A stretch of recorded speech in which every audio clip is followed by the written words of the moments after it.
Welcome to Hydro Man Ran. We're a YouTube channel, and we're glad you joined us. We talk about movies and movies and video games. We don't talk about comic books. Well, sometimes, but not normally. I am Kevin, and this is my cousin. I am Andrew.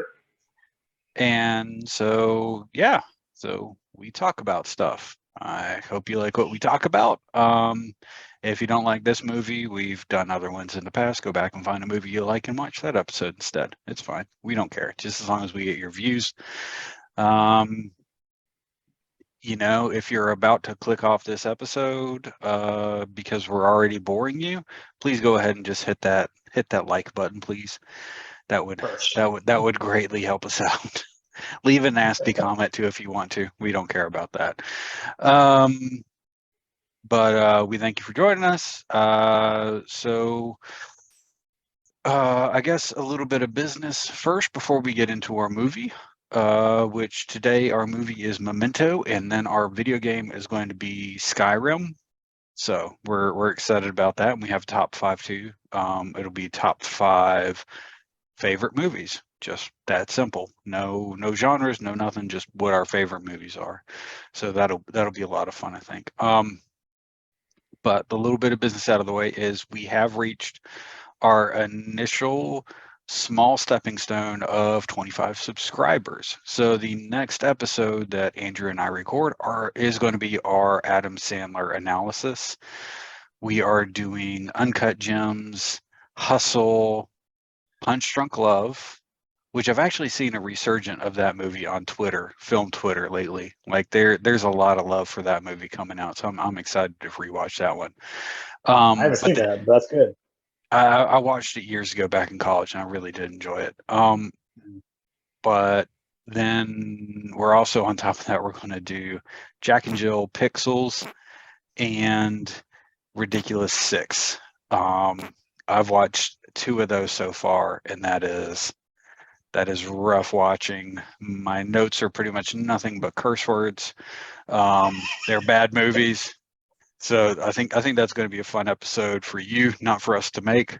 Maybe when we get to VIT and actually make the video, that'll be fun. But I don't know if bad is a fair way to describe it. I think I've seen bad movies, and calling them bad is very offensive to bad movies. It's a different world.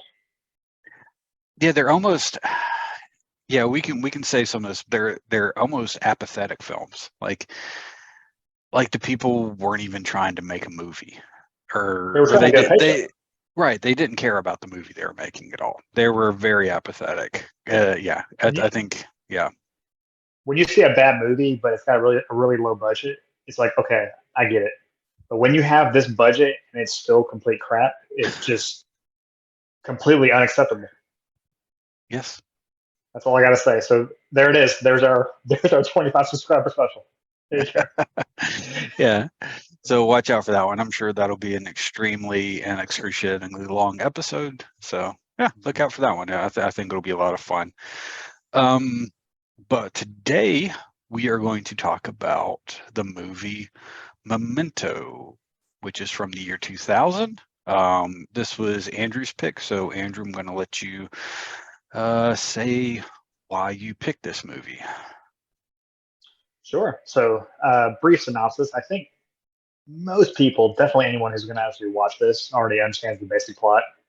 But on the off chance that we decide to blow up one day, basically it's a story told in reverse about this guy who he basically has a form of short term memory loss. He remembers everything up until his accident. And then after that, it's like these little windows. And then he kind of goes back to normal. So basically, the story is following him trying to catch and kill his wife's killer. That's about as simple as I'll give it before we go into the actual story. But the reason I picked this one is one, it's one of my wife's favorite films, and I finally wanted to give her a reason to actually watch one of our videos. So that's pure business on my part. It's good taste. It's a good one. So okay. It is. It is a great movie.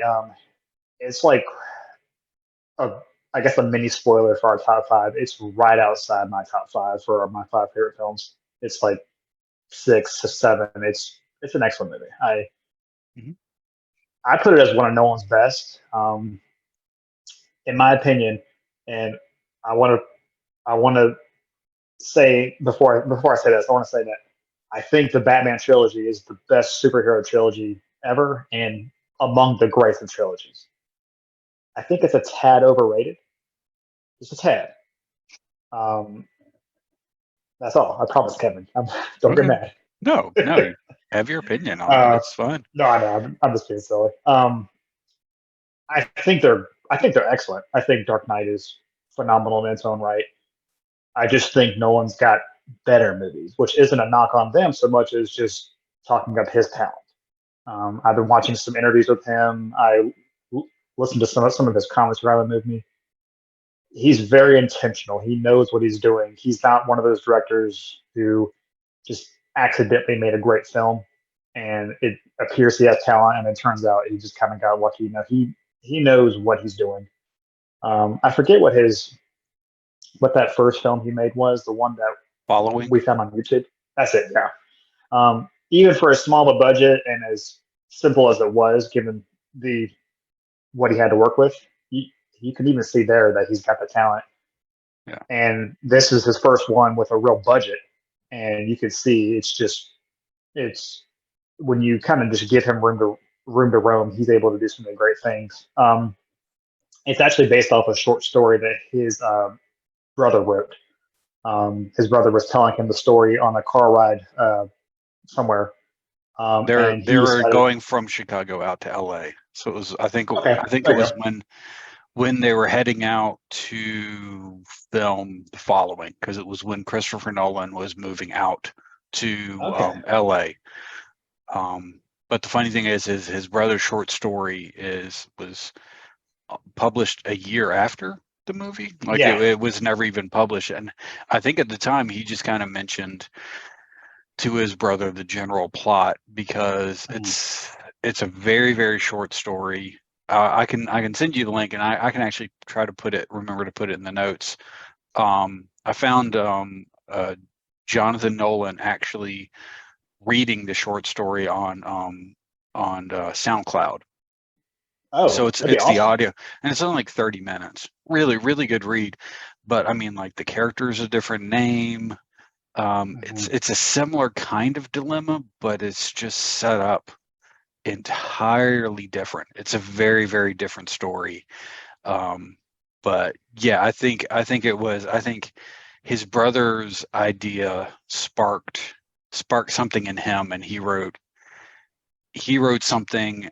I would say I'd say his brother's idea was a muse to Mhm. making Memento. That's what it seems like to me. Yeah, and I mean, going from a story to a movie, especially with this kind of plot, it's going to have to be translated very differently. Um, it's the kind of movie where if you're going into it blind, I would actually enjoy seeing it that way. Obviously, I never could, but if you're going into blind, there's a good chance that you might be very confused by the end. Um, I found I found a couple of Reddit forums where there was some very passionate debate about what the ending means, about whether or not he killed his wife. Spoilers or whatever, but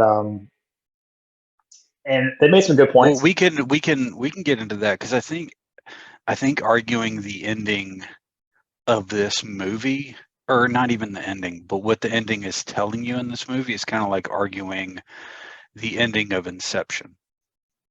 Right.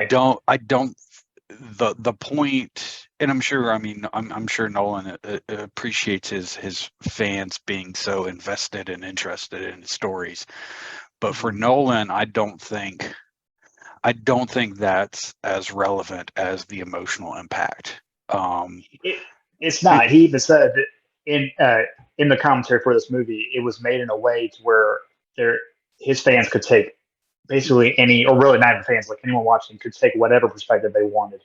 He did make yeah, it clear that there's like a correct way to say what happened. yeah, and I think even earlier in the film, I think it's in the because because everybody always talks about the movie flows backwards, but it flows and I'll try to plug in a really interesting video I saw of Nolan explaining. Okay, it's confusing. because I don't think pictorially, diagrammatically. So, okay, what do you have? You have the beginning of the film here. What's the best way to draw it? The best way to draw it is as a hairpin, like that. That's basically the end of the movie. This stuff is the black and white stuff. This is color. And this is running backwards as a series of jumps. And what we do is we cut between the two the whole way through. So we alternate scene here, scene there, scene there, scene there, scene there, scene there, and they meet towards the end of the film. But then within this, you have flashbacks to a different timeline, which is actually even earlier, somewhere around there. Also within this, you have flashbacks to an earlier time, also somewhere within there.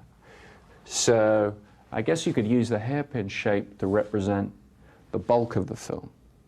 But in one of those black and white sequences, he talks about how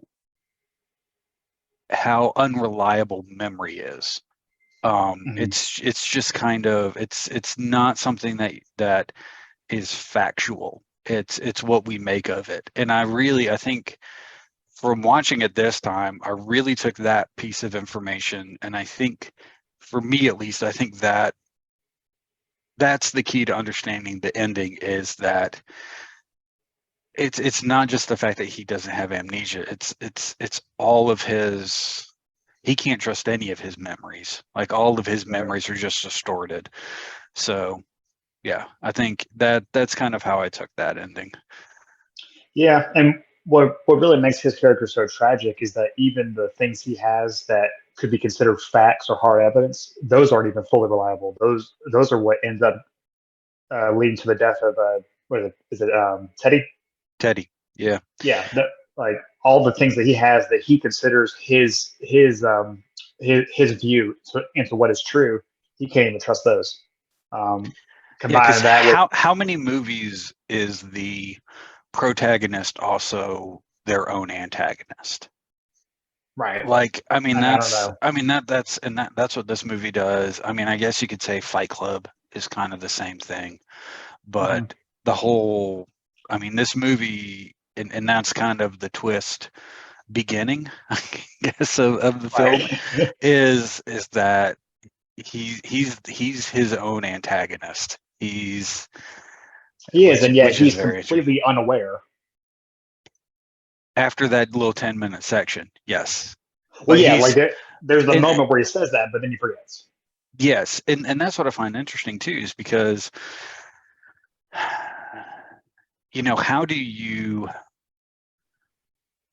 you hold someone morally accountable for that, for lying to themselves when they can't even remember, you know, like this kind of like it to me, it brings in an interesting, just like, moral dilemma of like, so like, how do you hold somebody accountable for that sort of quandary? Yeah, It's I don't hard know. to say because It's such a complicated idea. I'm having a hard time even articulating my thoughts on it. But I get what you're saying. Because I think basically, I mean, no matter how you feel about our current laws and justice system, in theory, it's two parts. Whenever someone's guilty, it's to punish them and to give some kind of justice to the person who is the victim. Um, as far as giving them justice, that's one thing. Can you really punish someone who essentially has no idea why you're doing this to them? it has It's a weird. It's a weird kind of gross situation. right. Yeah, like I'm sure there's been killers out there who just keep like feigning like ignorance. They have no idea what's going on, but in reality, we know they did it. But someone who legitimately has no idea who did do it, but has no idea what you're even talking about. It's a very different beast to deal with. I wouldn't want to be the person who has to decide what to do, for sure. I guess the Yeah, only and thing you can really do it's is. a little bit of that is actually handled in the beginning of the short Mhm. story, which I found really, because he is institutionalized at the beginning Okay. of the story, and so it does kind of handle some of that. It does, and I think from listening to that, that started me asking questions of, trying to think down the moral implications of, or I guess the philosophical implications, I don't know, of his actions and what they mean. Well, they can't mean anything to him. So yeah, I mean, then again, yeah, Mhm. yeah, it's a, man, this is an interesting movie. I mean, it's a good movie too, but it you can really tie yourself up in a knot trying to understand everything. Or not even trying to understand, because I think it is very clear. It's not an obtuse movie, Mhm. but yeah, I think asking the moral questions, like, is he a good guy? Like, who is there a good moral person in this entire film? You know, or is there an actual bad person in this entire film? Is there somebody who is truly, without redemption? And it's just this interesting, like, just hues of gray. Like, this should have been called 50 Shades of Gray, not that other movie. Like, this is just nothing but grays in terms of morality. It's very, very fascinating. I can say that. I think on some end, I would argue that it's. I mean, every main character in the movie, even the guy who's either he's running the hotel or he's like the front desk clerk. I mean, they're all immoral people. Hmm. Um, Yeah, some of because them he for rents out an extra room to him. Yeah, yeah, and the thing about that really got me is like I get a guy doing that. Why would you tell him that to his face? Like yeah. to what end? I I mean, I, say I okay, think. sure, he's gonna forget. Well, he saw the stuff in his room, and he saw his handwriting on the room, and I think he understood what was going on. I think our main character knew what was going on well enough that Maybe he did, yeah, but even then, he was able to they done piece for them 5 minutes, together. Yeah. right? I don't know. I would just be worried that the guy would just knock me out in the 2 minutes he has left. But him, there's the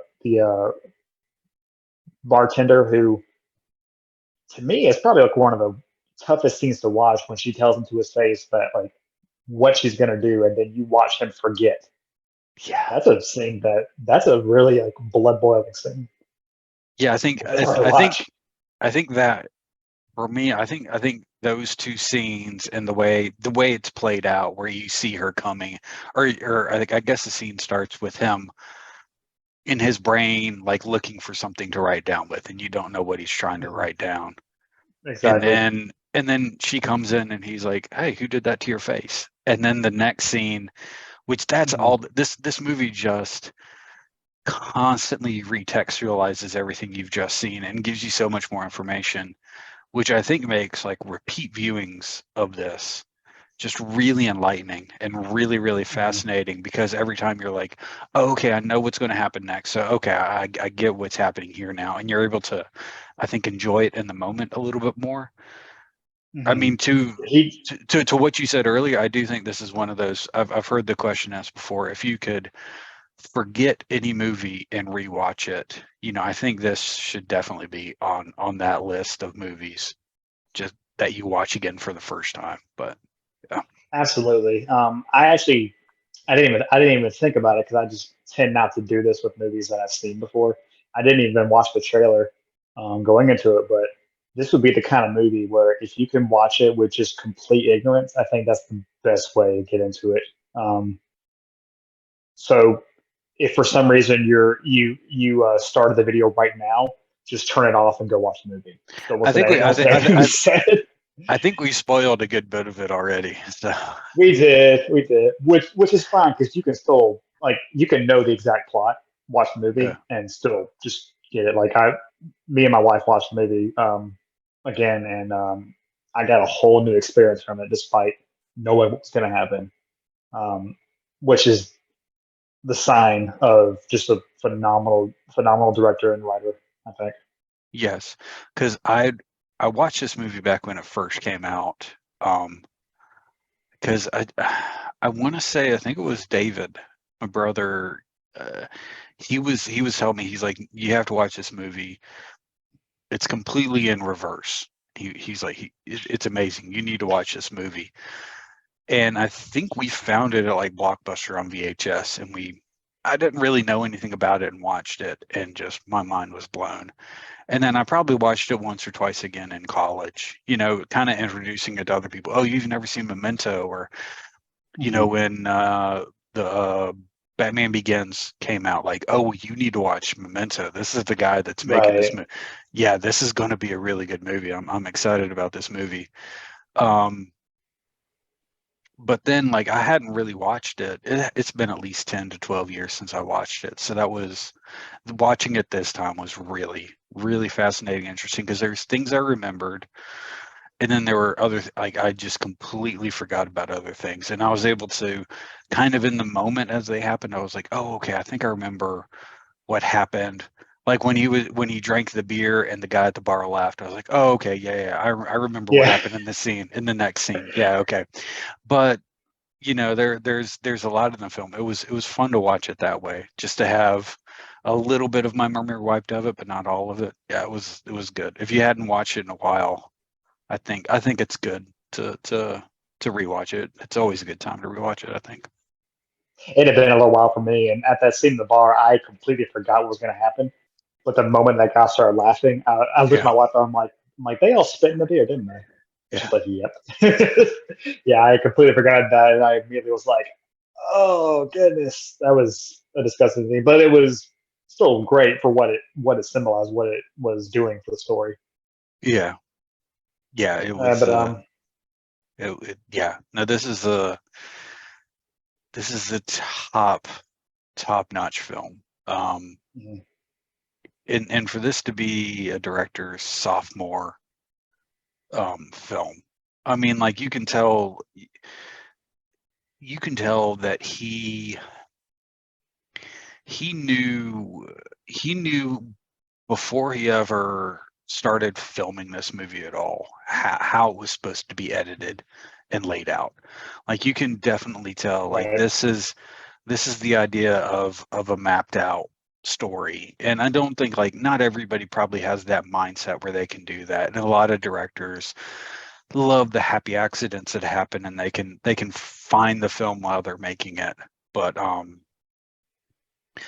I would say I watch so many bad movies by first time, second time directors, and just read up everything you can on Nolan. Like, yeah, you aren't as smart and you aren't probably going to be as gifted as Nolan, but just his preparedness going into a film. Like, every time you hear somebody talk about being on the set of a Nolan film, it sounds like it's a real joy. And I think it's because he has everything already set and planned out so well that it's the set's not chaos. It's very organized. It's very, everybody knows what their part. Everybody knows what they're supposed to do, and I think people probably really appreciate that, especially the type of films they're making. Mhm. The special effects people I know would appreciate that. Stunt people, of course, appreciate that. Like, he'll map out, this is the stunt, and they can go prepare it, and they can come back and be like, okay, well, we need to alter it just a bit, and they can work together on that. But Mhm. yeah, no, Yeah. he's a great, in any up and coming film students. Really, I know there's a lot of other more important film directors, but just in terms of the practical creation of a film from beginning to end, I think Christopher Nolan is in modern cinema. There's no one like him. That He is truly great. He is exactly, and you already said this, but he is what you get when you take just raw, just God given talent combined with just dedication and effort and hard work. You can have either one, but if you don't have the other one, you're only going to get so far. He he's a master of the craft, but he's constantly pushing to get better, to learn more, to do better. He he's the kind of guy who just can't be satisfied. Yeah. And I hate to crap on him but I think a good comparison would be uh, M Night. It wasn't his sophomore film. I think it was his third film, but he made The Sixth Sense. And if you watch the commentary for The Sixth Sense, you could tell that he like there were very um, like like very very particular reasons for certain things. Like in the end, when the mom and the son are talking, he took the sound out, and that was a choice by him because he wanted to kind of give a different kind of tension. And then of course after that movie, which was phenomenal, his career just went, in my opinion, went south real quick. I think we've already talked about that some, but Yeah, well, it's I don't know interesting if too there's. because the Shyamalan and Nolan. I think that's actually a good comparison, or good.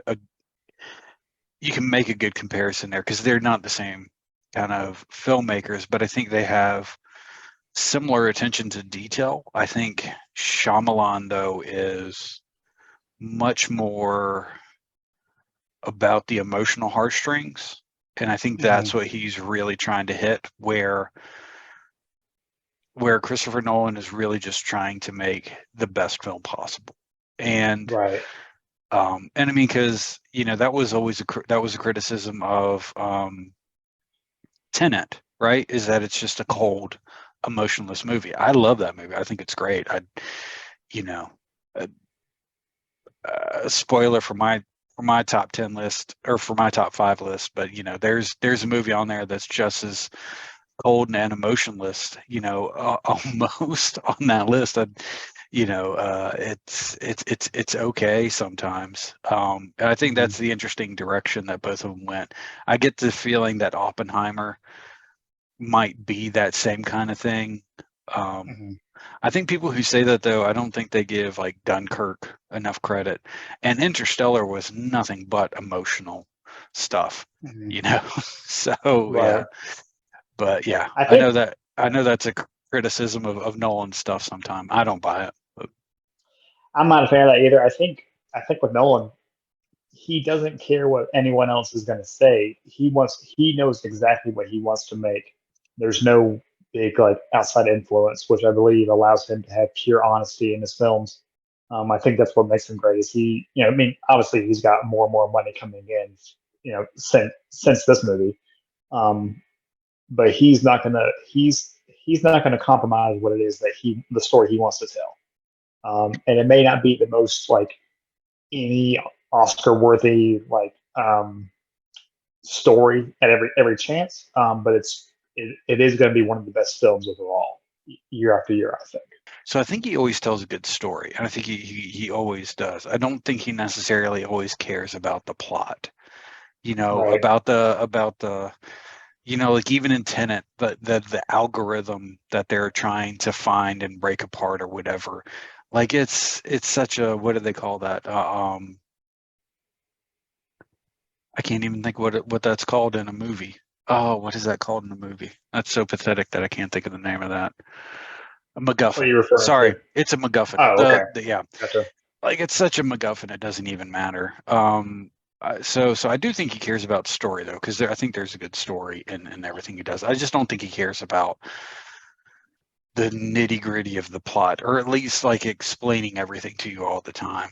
But Yeah, I don't mean to say that he doesn't care at all. What I'm saying is like he's basically his focus is the entire project as opposed to one fine detail. He's not gonna.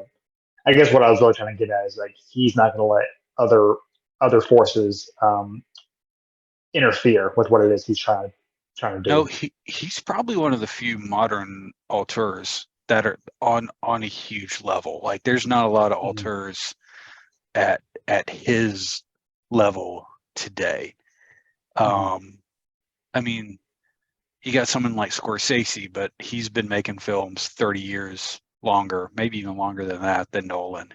So, I mean, you have somebody like that, but I mean, Nolan really kind of came out of nowhere 23 years ago, really, with this film. Yeah. People probably knew him in Hollywood because of the following. I think that's a respected and appreciated Ooh, sorry, excuse me. That's a appreciated and respected film, but yeah, I mean, for a guy that's really only been visible on the scene for 23 years, it's Mhm. impressive. Is this what is it? Is this our second Nolan film, or is it Yeah, our we did. third? No, second, we did Insomnia. I don't think we've That's right. done any. We bring them up a lot because, I mean, We do. I mean, yeah, how do you not though? That's the thing.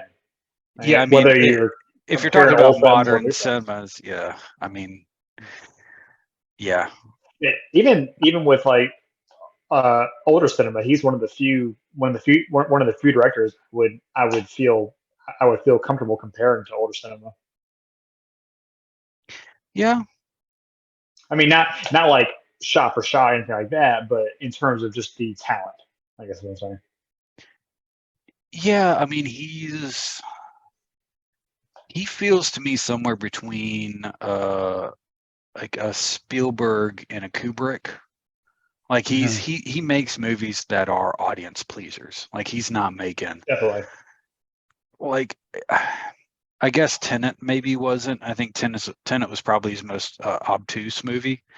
Hmm. Um, the more I watch it, I think that the more, I mean, that's, I don't know. I think Inception is probably my favorite film he's done, but I think Tenet is maybe becoming my second favorite movie that Hmm. Nolan's ever done. But what was I even saying? Um, Not comparing oh older directors to him. yeah, but I think he has like the technical like when you watch like the technical making of 2001: A Space Odyssey, I mean that to me makes me think of Nolan. Sure. Like Inception is just the modern version of 2001: A Space Odyssey, um, and uh, not Inception. What was that? What was the movie with Matthew McConaughey? The space movie. Uh, Oh, Matthew McConaughey. what was that movie? It started with an I too, didn't it? Interstellar. Interstellar. Yeah. Yes. Sorry. Yeah. Yeah. Yeah. Okay. Uh, but yeah, so I think he's somewhere between there because he doesn't have the Spielberg wears his heart on his sleeves in his films. I don't think Nolan Mhm. does that the way he does, but he's making spectacle like Spielberg, but he has this technical proficiency, which not to say Spielberg doesn't have technical proficiency. I mean, Jurassic Park is, technically amazing, but yeah, there's a little of Kubrickian um, dedication to detail that I really appreciate in his films. Sure. Definitely. Obsession almost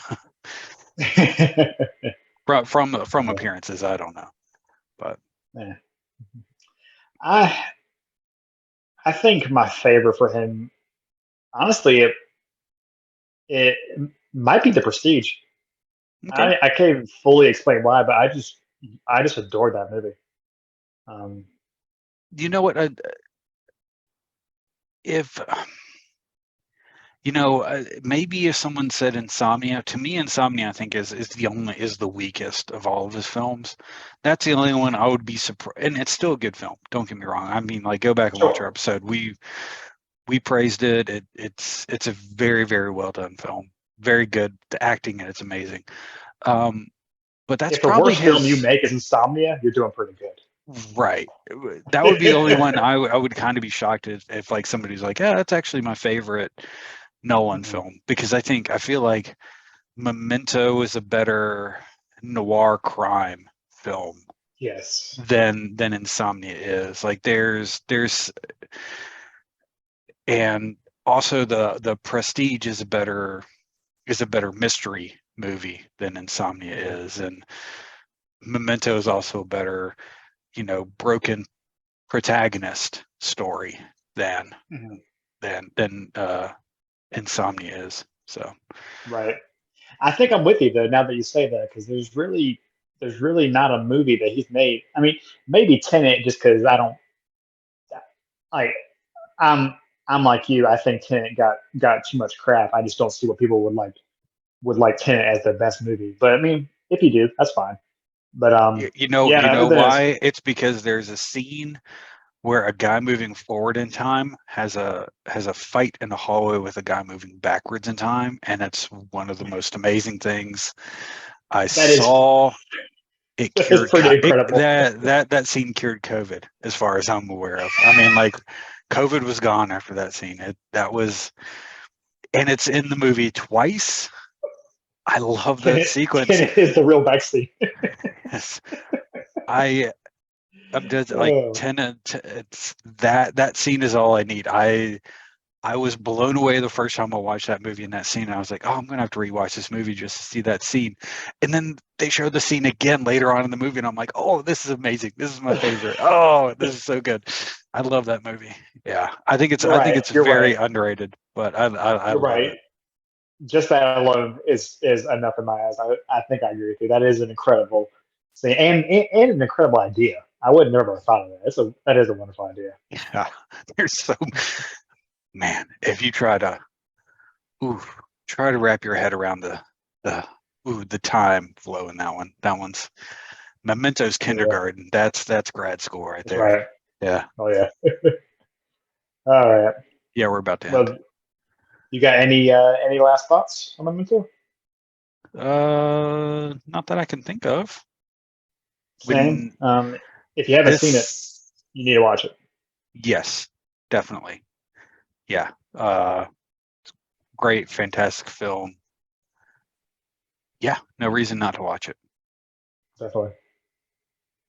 So I just mentioned it to you, but I need to say it while we're recording and have it locked in for posterity. Another reason why Memento is great is that there is the end credits are with a David Bowie song called "Something in the Air" off of the Hour CD. Excellent, amazing CD. Has Thursday's Child on it, which is just a spectacular Bowie song. Came out right after the Earthlings album, which is what got me into Bowie. So yeah, just wanted to tack that on. I'll probably keep that at the end of the other episode and the beginning of this because you can never have too much Bowie. So yeah, I knew you were a big fan of his. I didn't realize you were like a big fan. Like he seems like he's one of your favorite all time.